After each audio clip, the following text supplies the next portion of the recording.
व्यासशङ्करमध्यमाम् अस्मदाचार्यपर्यन्तां वन्दे गुरुपरम्पराम्।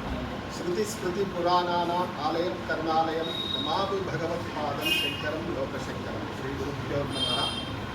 ముందుగా మీ అందరికీ దసరా నవరాత్రుల శుభాకాంక్షలు తెలియజేసుకుంటూ, నా పేరు Rudraveena Balasubrahmanyam, Harihara Rudraveena print media electronic media సంపాదకులు. ఇక్కడ ఈ దసరా నవరాత్రోత్సవాలు అత్యంత వైభవంగా శాస్త్రం ఏదైతే చెప్తుందో ఆ వైదిక ధర్మాన్ని అనుసరిస్తూ మా గురువుగారైన శ్రీనిత్య ఉపాసకులు బ్రహ్మశ్రీ నారాయణం చక్రవర్తి శర్మ గారి ఆధ్వర్యంలో అత్యంత వైభవంగా వేద పండితులతోటి ఘనాపాఠీలతోని మంచి అనుష్ఠాన పరులతోని ఈ యొక్క వైదిక కార్యక్రమాలు అద్భుతంగా జరుగుతున్నాయి. ఇందులో అనేక మంది ఆధ్యాత్మికవేత్తలు, ప్రముఖ రాజకీయ నాయకులు, ఇంకా చాలామంది పాల్గొని అత్యంత వైభవంగా నిర్వహించుకుంటున్నాము. ఈ శ్రీ విద్యాశక్తి పీఠం అనేది స్థాపించి ఎంతో ఉచితంగా చాలామంది ఇక్కడ నిత్యాన్నదానము, అలాగే వైదిక కార్యక్రమాలు, వాళ్లకు తన కుటుంబంలో ఏమైనా సమస్యలున్నా ప్రతిదానికి ఒక పరిష్కారం ఉంటుందని శాస్త్రం చెప్పుకునే విధంగా వైదికంగా అన్ని కార్యక్రమాలు, సంతానం లేని వాళ్ళకు, అలాగే పెళ్లిళ్ళు కాని వాళ్లకు, ఆరోగ్య సమస్యలతో, ఇలా అనేకమైన రుగ్మలతో బాధపడుతున్న ప్రజానీకానికి ఒక వ్యవస్థ ఉండాలి అనే ఒక సత్సంకల్పంతో గురువుగారు ఈ రామకృష్ణాపురం రోడ్ నెంబర్ 6లో ఇక్కడ వ్యవస్థ చేయబడ్డది. కాబట్టి ఈ యొక్క కార్యక్రమాలు దసరా నవరాత్రుల సందర్భంగా అమ్మవారి గురించి మీ అందరికీ తెలుసు. అమ్మ అందరికీ అమ్మే. ఆ అమ్మ ఏదడిగినా తప్పకుండా నెరవేరుస్తుంది.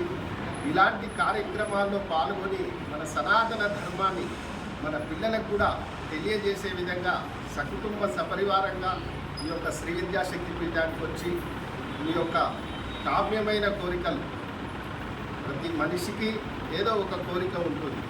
ఆ కోరిక ఉంటే నెరవేరాలంటే దానికి సాధన అవసరం. మనం చేసే వైదిక ధర్మాన్ని బట్టే మన యొక్క కోరికలు తీరుస్తుంది. మరి అమ్మవారు కార్యక్రమాలు చేస్తేనే నెరవేరుస్తుందా అంటే కాదు. కానీ మనకు ఒక పరీక్షలు, ఇవన్నీ పరీక్ష సమయాలు. మనం ఏదైతే కోరిక కోరుకుంటామో అది నెరవేరాలంటే ఇతనికి ఎంతవరకు ఆ భారాన్ని మోయగలుగుతారు, లేదు దాన్ని కొలుస్తారా, లేదు ఇదేమన్నా ఆర్తిగా అంటే మనం అవసరం ఉన్నప్పుడే కొలుస్తుంటా అనేది అనేకమైన పరీక్షలు అమ్మవారు వెళ్తుంటాయి. కాబట్టి ఆ పరీక్షలు నెగ్గుకోవాలంటే ఇలాంటి సత్సంగ కార్యక్రమాలు, ఇలాంటి వైదిక కార్యక్రమాలు, ఇలాంటి నవరాత్రోత్సవాల్లో పాల్గొంటే మనకున్న అనేకమైన సమస్యలు తీరుతాయి. ఇవి నేను చెప్పడం లేదు, మన శాస్త్రం చెప్తుంది. కాబట్టి ఈరోజు 2వ రోజు అమ్మవారు అన్నపూర్ణాదేవి, 3వ రోజు అన్నపూర్ణాదేవి స్వరూపంలో అందరికీ దర్శనమిస్తుంది. ఈరోజు ఇది అన్నపూర్ణ క్షేత్రం కూడా. ఎందుకంటే ఇక్కడికి వచ్చిన ప్రతి వారికి ప్రతిరోజు మధ్యాహ్నం పూట అన్నదాన కార్యక్రమం ఉంటుంది.